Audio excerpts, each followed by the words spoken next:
At some point, you noticed that your phone knew what you were going to be angry about before you did. You opened the app without thinking, the way you open the refrigerator when you're not hungry, and there it was. The headline, the clip, the story that confirmed exactly what you were already afraid of. And then another, and another, each one landing in the same wound, at the same angle, with the same reliable effect. You closed the app more certain of your fears and more certain of who was to blame. And somewhere, quietly, you started to wonder, am I being informed or am I being managed? That question is the right one, and the fact that you're asking it means you're already closer to the answer than most people get. But here's what I want to tell you, and what I think will surprise you. That question was asked with more precision than anyone has asked it since, by an 18th century German philosopher who never owned a television, never traveled more than 10 miles from his hometown, and died before the first commercial telegraph line was ever strung. His name was Immanuel Kant. And in 1784, he wrote a short essay that diagnosed, with unsettling accuracy, the exact mechanism by which people surrender their thinking to something outside themselves, and called it by its real name. Before this video is over, you'll have that name, and you'll understand why the man you may have been told was the enemy of faith turned out to be the one who built its sturdiest philosophical defense, and who saw the algorithm coming 2.5 centuries before anyone invented it. Stay with me. Let's start with the experience itself, because you know it from the inside. You didn't used to receive the world this way.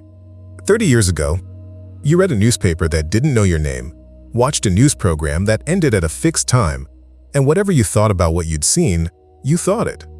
You formed it. It was yours, even when it was wrong. What's happened since then is something different. The platforms that now deliver most of what you know about the world are not neutral carriers, the way a telephone wire is neutral. They are active curators. They watch what you read and what you skip, what makes you slow your scroll and what makes you stop it entirely, what makes you feel vindicated and what makes you feel threatened. And then they feed you more of exactly that, because engagement is the only metric that matters to them, and outrage and fear are the most reliable forms of engagement. This is not a conspiracy theory. It is the openly stated business model of every major social platform. The algorithm is not trying to inform you, it is trying to keep your attention. And the most efficient way to keep your attention is to confirm what you already believe, amplify what you already fear, and present the world as a place in which your side is right, and the other side is not merely wrong, but dangerous. The result, over time, is something that feels like being informed, but functions more like being narrowed. You know more and more about less and less. You feel more certain, and are, in fact, less tested. The world outside the feed starts to look like the feed, which is to say, it starts to look like a version of reality that was assembled for you by someone who needed you to keep scrolling. Now, that's the problem named. And it's real, and it's worth being angry about. But here is where it gets uncomfortable, and where Kant, of all people, arrives with something no one else is saying. In December of 1784, Kant published a short essay in a Berlin journal. The title was a response to a question a Protestant minister had submitted to the same journal the year before. What is enlightenment? Kant was 60 years old. He had spent most of his adult life inside the rigid structures of Prussian academic and religious authority.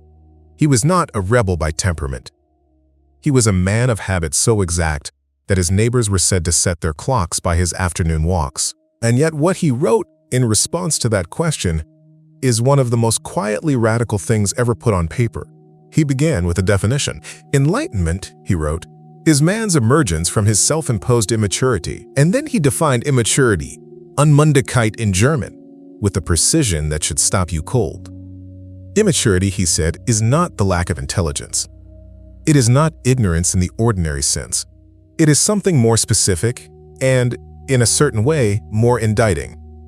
It is the inability to use one's own understanding without the guidance of another. You are immature in Kant's sense, not when you don't know things, but when you habitually let something else do the knowing for you. Now read the next line carefully, because this is where Kant becomes uncomfortable in the best possible way. He said this immaturity is self-imposed, his exact word, when its cause lies not in lack of understanding, but in lack of courage and resolution to use it without the guidance of another. Self-imposed. He is not saying you were tricked. He is not saying you're a victim.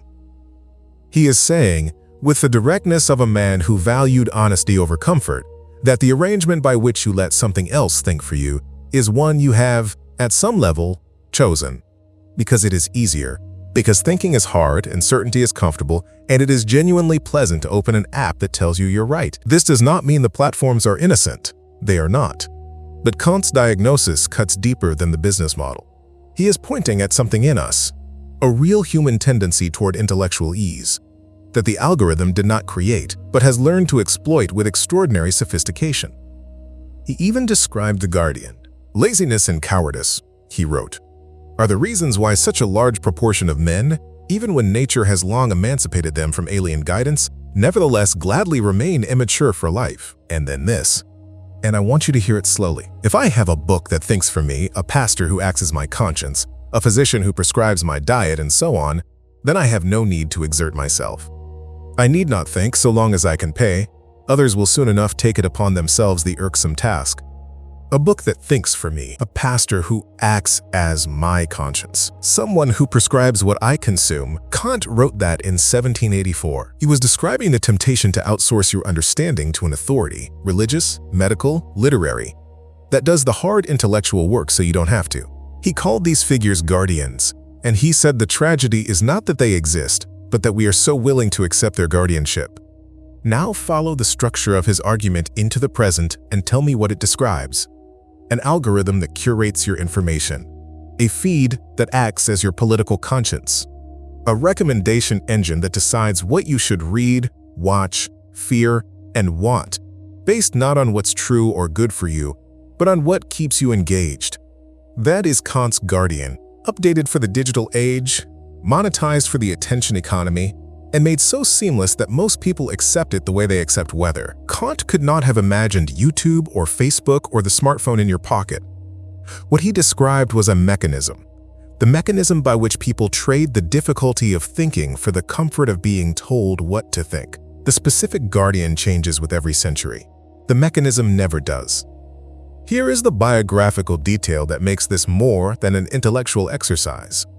In 1794, 10 years after he published that essay calling the world to intellectual courage, Kant received a royal cabinet order from Friedrich Wilhelm II, King of Prussia.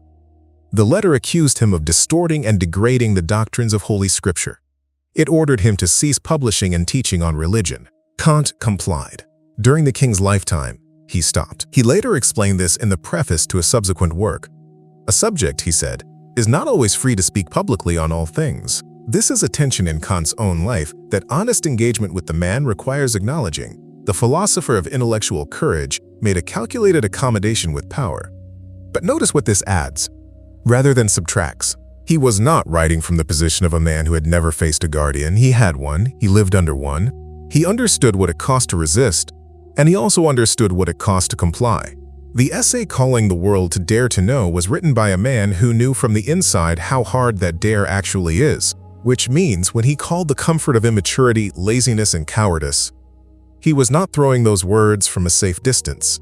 He had been tested by exactly what he named. Now, if you've been inside the Christian tradition for most of your life, something in this might be pulling at you, a thread you recognize from somewhere else. Paul's letter to the Romans, chapter 12, verse 2, "Do not be conformed to this world, but be transformed by the renewing of your mind." Kant did not write that verse.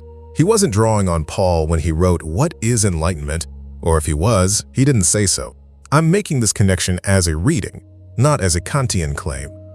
But follow it for a moment. Paul's warning is about conformity, about the pressure of the surrounding world to shape your thinking from the outside, to make your values a product of what's culturally available, rather than what you've honestly examined. He doesn't say don't think wrong things. He says, don't let your thinking be done by the world on your behalf. Renew your mind, actively, personally, as an ongoing act. That is the same structure as Kant's argument. Different vocabulary, different centuries, same diagnosis of the same problem. C.S. Lewis put it a third way in The Abolition of Man, when he warned that if men are conditioned to receive their values from outside rather than reason toward them, they become, as he put it, men without chests. People who act but cannot tell you why, who hold positions they cannot defend, who feel conviction without possessing the understanding that gives conviction its substance. Your tradition has been asking this of you for a long time. Think. Not just feel, not just inherit, think. What Kant provides is the philosophical anatomy of why that's so hard, and what it actually looks like when we fail to do it. If you found that this video has opened something you want to take further, not just understood but actually applied, there's a resource waiting for you in the description. It's called the Argument Toolkit, 12 Kant-based responses to the challenges your family will throw at your values. It's built for exactly the moment this video points toward. When someone at your table, a grandchild, an adult child, a colleague who's absorbed a different set of certainties entirely, challenges what you believe, and you know you're right, but you don't have the words to show it. Not debate tricks, not talking points. Actual lines of honest philosophical reasoning, built on the principles Kant laid down for the 12 challenges that come up most often. It's in the description, and it's worth your time. Now I want to take you somewhere you might not expect. The founding generation of the American Republic, Jefferson, Madison, Hamilton, the men who designed a system that had never quite existed before, were not operating in a vacuum. They were reading, and a significant part of what they were reading was exactly this tradition. The Enlightenment argument that ordinary people, using their own reason, were capable of arriving at moral and political truth, that this capacity was not the exclusive property of kings or clergy, that it was, in fact, the basis of any legitimate political order. When Jefferson wrote that certain truths are self-evident, that any person using their own understanding will arrive at them, he was making a Kantian kind of claim.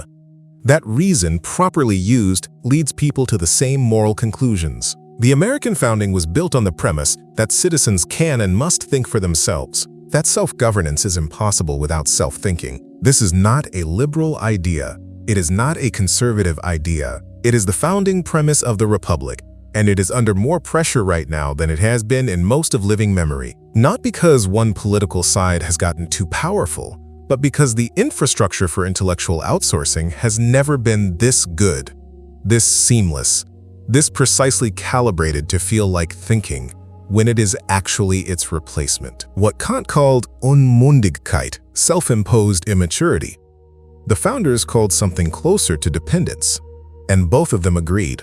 A free people cannot be a dependent people.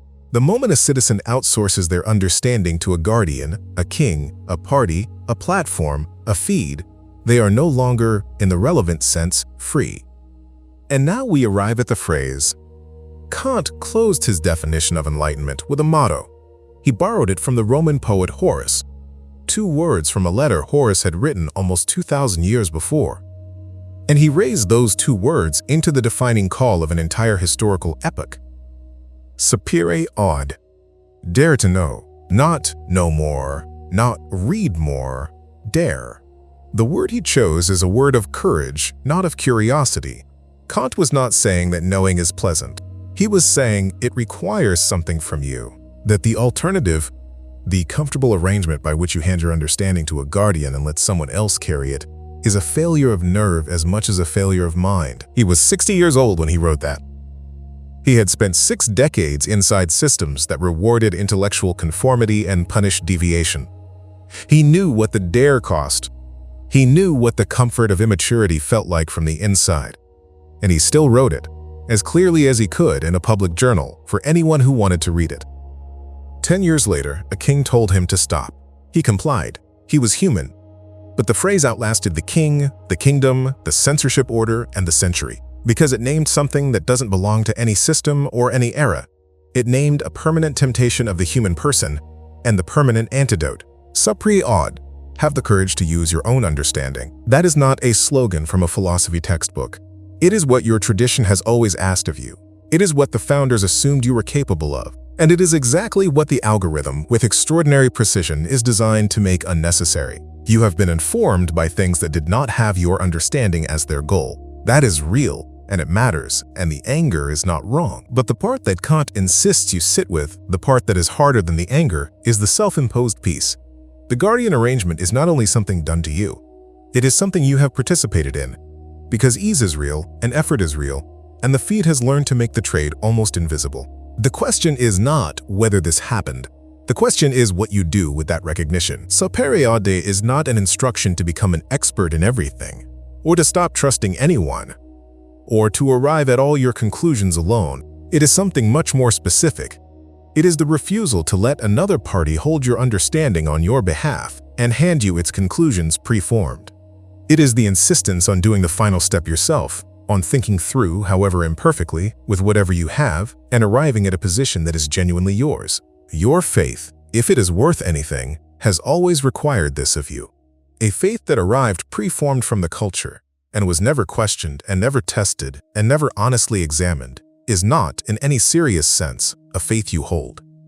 It is a faith that holds you the way a habit holds you, or a comfort, or a fear. The difference between those two things is exactly what Kant spent his life trying to clarify. Here is the question I'll leave you with. Not as a philosophical exercise, but as something to actually sit with. What is one thing you believe about God, about how to live, about what this country is, or what your family owes each other, that you have held for decades and have never once been able to explain from the ground up? Why? Not "the Bible says so," not "this is how I was raised," not "this is what everyone I respect believes." Why? From the beginning. In your own words, that's where Sapere Aude starts. Not with a philosophy course, not with a different platform, with one belief examined honestly, until it either holds under the weight or asks to be remade. That, Kant would tell you, is not a betrayal of what you've believed. It is the only way to find out whether you've actually believed it or whether you've been letting someone else believe it for you.